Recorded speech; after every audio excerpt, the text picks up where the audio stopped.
poses and showing off their accessories. Hello there YouTube, this is Wheelchair21, and on today's rolling review, it is the premium Bandai Collector Shop exclusive Figuarts G-Stag and Reddle set, completing the Juukou B-Fighter trio, or as American fans know it, Big Bad Beetleborgs. In this set, you have your green Hunter, G-Stag, red Stinger, which is Reddle, here, and, well, obviously their box art really is reminiscent of the rest of the Juukou B-Fighters, because, honestly, all they got is some cool lightning effects, them doing their static poses, and showing off their accessories, which, ironically, the top of the box does show the included Pulsabers, which is for all three of them. Yes, they actually included Blue's Pulsaber in with the rest because they kind of forgot all about it in general, so it came as a included bonus. Luckily enough, since they're all exclusives, you can't really be too pissed that they at least finally did include it later in the line. As I said, it does come with all three Pulsabers, as you can see, greens, reds, blues, plus an additional hand for Blue to hold the saber, two magnum input magnums for each of them, plus their individual weapons, and their 7 additional hands. Pretty much a good array of accessories for both figures, and it's a good thing, like I said, it still included the Blue's Pulsaber as well as a new hand for him, completing all three in this trifecta of awesome. Now we come to the actual figures. G-Stag, Reddle, Green Hunter, Red Stinger, whatever you want to call them. Now, since they're Metal Heroes, all Metal Heroes tend to have a basic shared design, whether it's from the whether it's not from the Metal Heroes, whether it's from the Space Sheriffs or the B-Fighters. Each of those sublines within the overall genre, the suits keep something similar about them. As you can see with the B-Fighters, they have similar forearms, similar biceps, similar thighs, similar overall legs. Their limbs are very freaking similar. The only changes to their armor tends to always be their breastplate, their backplate, their belt, their shoulders, and their helmets. When looking at red and green here, you can obviously see, I'm telling the truth, 2 different types of shoulders, 2 different types of breastplates, 2 different belts, 2 different awesome heads, and like I said, backs. The backs are cool, even though they don't have any jets or thrusters, but they didn't really have those in the show either. Even though as a kid, when seeing the figures for the first time, the original figures, I should say, that also had pipe light eyes, I actually thought they were going to open up one day in the show. Only Blues did that, but, you know, that's cool. Who cares? That just means I'm going to have to probably get another Blue Figuart in the future if they ever decide to make that. Please, God, please, God, please, God, do not let them make them. Please, don't make Super Blue. Just don't. But, I mean, yeah, they're cool, they're great. They have beautiful metallic paint jobs. Nice metallic, nice gloss, you know, covering, coat. Overall, just really has that metal feel. I'm kind of glad they're not using the chrome as Gavin, Scheider, and Charvon had, because, my God, it would probably flake off and make the figures brittle and break. It's about time we wrap up this review anyways, because there's not much more I can say. And thus, we've come to our final evaluation, in which G-Stag and Reddle have been joined by Blue Bleet, completing the trifecta, completing our team of Juukou B-Fighter. Now, the cool thing about having all three of these is, 1, for me, this is a huge nostalgia factor, because I grew up with Beetleborgs.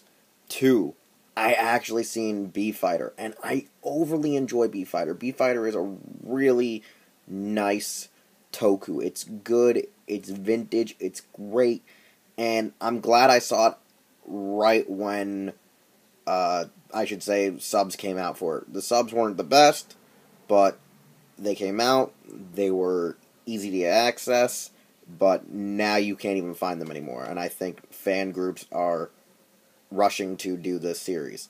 3, having these all together are just magnificent, and it really, in a sense, is good to have this updated mold, to have an actual collector's version of toys I still have since I was a kid, and based on characters that I've always cherished and enjoyed.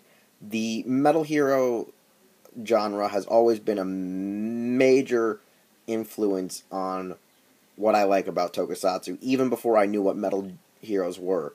I wasn't a fan of VR Troopers, but I loved the Shider suit, and I always wanted to know what it was originally from. B-Fighters, always really loved the suits, and Beetleborgs really stood out, and it also made me think of Mask Rider, knowing that, they were all made by the same people and companies. So I overly just enjoy the bug factor. The insect factor is really a good hook for me personally. Now, for toys, they're premium Bandai exclusives, which mean, yes, they are quite expensive to get. Blue went for about $40, maybe even $50 when you add in middlemen and handling fees. The green and red, they were about $80, maybe $100 once you add in all of the, exchange rate fees, middleman stuff. But I'm glad I got them. As figures, they're good display pieces, they're good collector pieces, they're just a good embodiment of the suits. These are probably the best version you'll ever get. I doubt we're ever going to see Hot Toys or RAH versions of these characters. I'm not going to say never, but I doubt. So Figuarts is the closest thing we're ever going to get to seeing Beetleborgs or B-Fighters in a nice, well-constructed figure or mold in the modern age. So Figuarts are great. Now you can see the joints, but that's not really a P for me. Seeing the hinges, not that bad. It's really not. The detail overshadows, just casts a huge shadow over all that, My only cons are, the feet are a little hole wonky, the ab joint has always been a problem. I've said that in Blue Beats, I said that in Black Beats, but the amount of accessories each figure comes with, the amount of additional hands each figures have, and the overall detail for the metallic paint, the matte finish, the glossy covering on certain areas and limbs is just wonderful. Having them together is great. Now, I do not recommend people go out and get these figures since they are premium Bandai exclusives. Get them if you have the money to spend or you're willing to get them. I mean, don't rush full-heartedly into this for a nostalgia factor. Make sure you have your money well budgeted, because this is not a figure for everyone. It really isn't. I'm a huge Figuarts lover, so it's right up my alley. It's just like how people are a huge Mythcloth or a huge Figma collector. Since I already am integrated with the line, well accepted of the line, I just was like, alright, I got money, and they got B-Fighters? Take my money. It was really the fact that, boom, it was like the stars aligned, everything just went perfect for me, and I got them.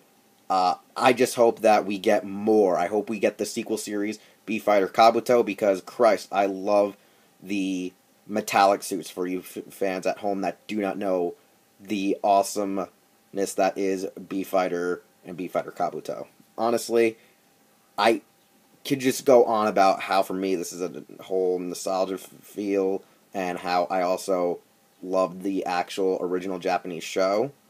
But we could be here all day. Hell, I could do an entire review of the series. But that's neither here or there. Anyways, you can find Blue Beat's review here on my channel over at herotaku.com, as well as Shadowborg, who's somewhere bumming around my house. He's somewhere hanging out on a shelf with Shadow Moon, just sitting back, relaxing, because, that's what evil villains do. But, nevertheless, G-Stag Reddle, they're also here on my channel. They're also at herotaku.com. You can follow me on Twitter, follow me on Instagram, and check out the podcasts and other things I work with and for at Herotaku. We'll see you next time with another rolling review, duels, DVDs, card game shenanigans, so on and so forth, and suck it, sound out.